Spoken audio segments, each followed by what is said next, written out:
আসসালামু আলাইকুম। আমি পুষ্টিবিদ সানজিদা ফেরদৌস। আজকে আমি আপনাদের সাথে আলোচনা করব ডেঙ্গু জ্বর নিয়ে। ডেঙ্গু জ্বর হলো একটি ভাইরাসজনিত রোগ যা এডিস ইজিপ্টাই মশার কামড়ের মাধ্যমে ছড়ায়। এটি প্রধানত গরম এবং আর্দ্র এলাকায় বেশি দেখা যায়, যেমন বাংলাদেশ, ভারত এবং থাইল্যান্ড। ডেঙ্গু ভাইরাসের 4টি ধরন আছে, যেগুলো হলো ডেন 1, ডেন 2, ডেন 3 এবং ডেন 4। একজন মানুষ যদি একবার কোনো একটি ধরনে আক্রান্ত হয় তবে সেই ধরনের আর রোগ হয় না, কিন্তু অন্য ধরনে আবার আক্রান্ত হওয়ার সম্ভাবনা থাকে। দ্বিতীয়বার আক্রান্ত হলে রোগের জটিলতা বা তীব্রতা বেশি হতে পারে। ডেঙ্গু জ্বর কেন হয়?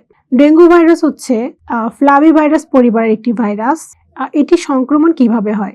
যদি কোনো ডেঙ্গু আক্রান্ত মানুষকে মশা কামড়ায়, ভাইরাস মশার শরীরে চলে যায়। 8 থেকে 10 দিন পরে মশার শরীরে ভাইরাস সক্রিয় হয়ে অন্য মানুষকে সংক্রমণ করতে পারে।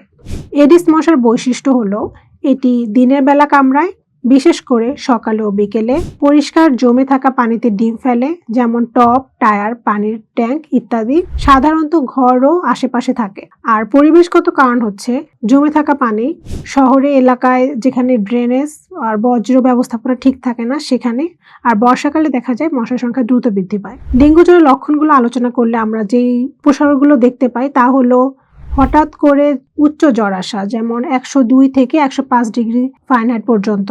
এরপর হচ্ছে প্রচন্ড মাথা ব্যথা থাকে, মাথার পেছনে ব্যথা করে, পেশি ও হাড়ে ব্যথা হয়, অনেকে এটাকে ব্রেকবোন ফিভারও বলে। সারা শরীরে ব্যথা ও দুর্বলতা থাকে, বমি বমি ভাব বা বমি, ত্বকে লালচে দাগ বা র্যাশ দেখা যায়, ক্ষুধামন্দা হয়, গলা, জোড়ায় ও পেটে ব্যথা হয়, অনেক সময় মাড়ি ও বা নাক দিয়ে রক্ত পড়ে অথবা সহজে আঘাতের জায়গায় রক্তক্ষরণ হয়। তো বিপজ্জনক বা সতর্কতার লক্ষণগুলো হলো যে তীব্র পেটে ব্যথা হবে, বারবার বমি, শ্বাসকষ্ট, প্রচন্ড শরীর দুর্বলতা, অনেক সময় সেন্সলেস হয়ে যাওয়ার মতো সিমটম দেখা যায়, আর হচ্ছে মাড়ি, নাক, প্রস্রাব, বমি বা মলের সঙ্গে রক্ত যাওয়া। এই লক্ষণগুলো দেখলে তা পেশেন্টকে খুব দ্রুত হসপিটালে অ্যাডমিট করতে হবে।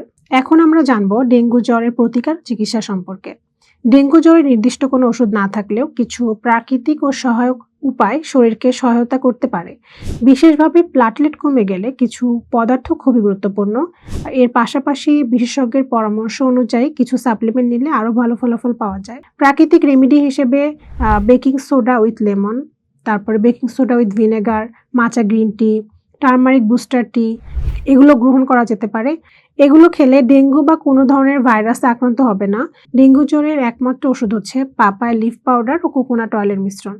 এগুলো যে কোনো ধরনের ভাইরাস, যেমন কোভিড, হেপাটাইটিস বি, সি, যে কোনো ভাইরাল ইনফেকশন হলে ব্যবহার করতে হবে। ডেঙ্গু হলে প্লাটলেট কমে যায়, আর এক্ষেত্রে পাপায়া লিফ পাউডার এটি গুরুত্বপূর্ণ রেমেডি। এছাড়া প্রাকৃতিক চিকিৎসার নিয়ম হচ্ছে 1 চা চামচ মাচা গ্রিন টি, 1 চা চামচ এমসিটি অয়েল অথবা কোকোনাট অয়েল ডি রাইবোজ, এটি অপশনাল। হালকা কুসুম গরম পানিতে 35 থেকে 36 ডিগ্রি সেলসিয়াস সকালে ও সন্ধ্যায় একবার করে গ্রহণ করতে হবে। তারপরে 1 চা চামচ পাপায়া লিফ পাউডার, 1 চা চামচ কোকোনাট অয়েল খাবার 30 মিনিট আগে খেতে হবে।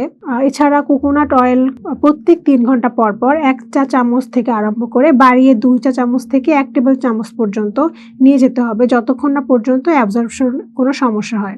এটি ইমিউন সিস্টেমকে ভালো রাখতে সাহায্য করে। এছাড়া আদা, লেবু, মধু ইত্যাদি দিয়ে চা তৈরি করে খেতে হবে।